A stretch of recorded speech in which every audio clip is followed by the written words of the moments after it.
Hello guys, good evening. Welcome to my channel. So today I am here with the day 14 of the FSSI daily quiz. This is as per the new pattern.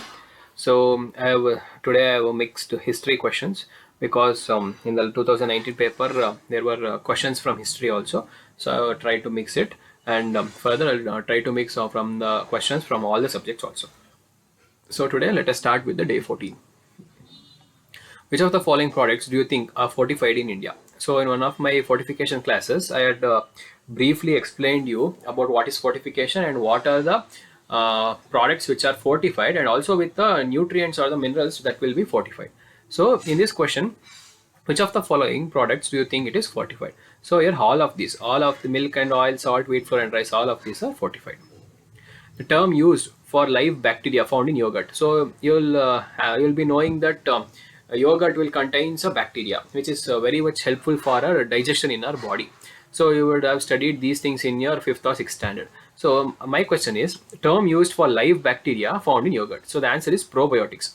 So the probiotics are the useful bacteria which is present in the yogurt, helps in our human digestion. Chemical name for vitamin B5.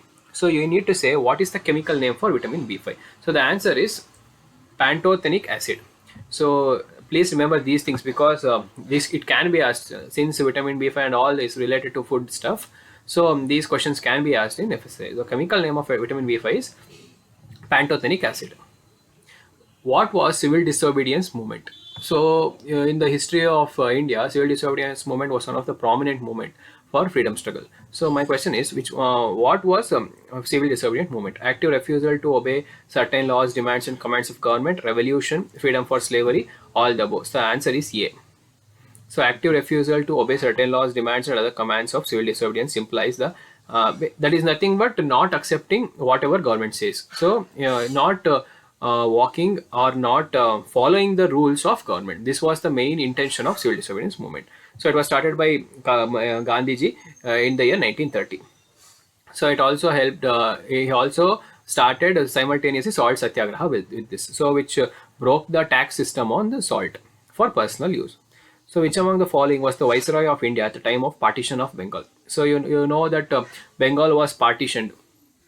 The plan was present to divide the Bengal, but this was not successful due to revolution from Indian side. So, but still, the plan of partition of Bengal was present. So, who was the viceroy at this time? So, the answer is Lord Curzon. The partition of Bengal was announced in 1905 by Lord Curzon, the then viceroy.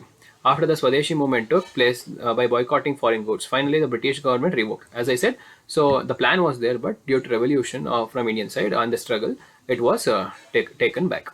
The first English trade post on the eastern coast of India. So please remember, this is the eastern coast, not the western coast. So in the eastern coast, the first English trade post was present in Moselipatnam. The first English trade post on the east coast of India was established in Mausoleepatnam. Captain Hippon is in the ship Globe. These things are not required. So if you remember this, it was in Mausoleepatnam. And you can also see British obtained their first treaty of protection from Mughal Emperor Jahangir, and by the time had started factory at Surat. The Surat is in the western coast.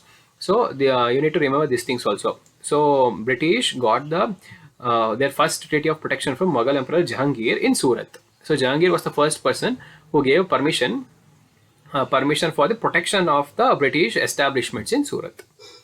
There was only one genuine extremist in India, and that was Mr. Tilak. So, if you have studied history, you know the difference between extremists and moderates. Moderates are the persons who used to fight for freedom struggle through the government, like getting elected to the government and making the laws to be defeated by the British.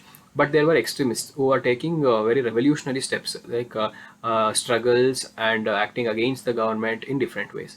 So Tilak, Mr. Bal Gangadhar Tilak was also extremist. So who said this statement? So answer is Edwin Montagu. So you could have heard of Montagu Cells from Reform.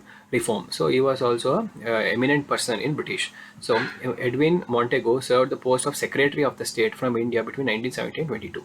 He was the think, as I said, he was the think tank of Montagu Cells from Reform. So according to him, there was only one genuine extremist, and it was Mr. Tilak. So these are the today's question, guys. So from tomorrow I'll be adding more questions from different aspects also. So if you like the video, please like it and share it with your friends. Thank you.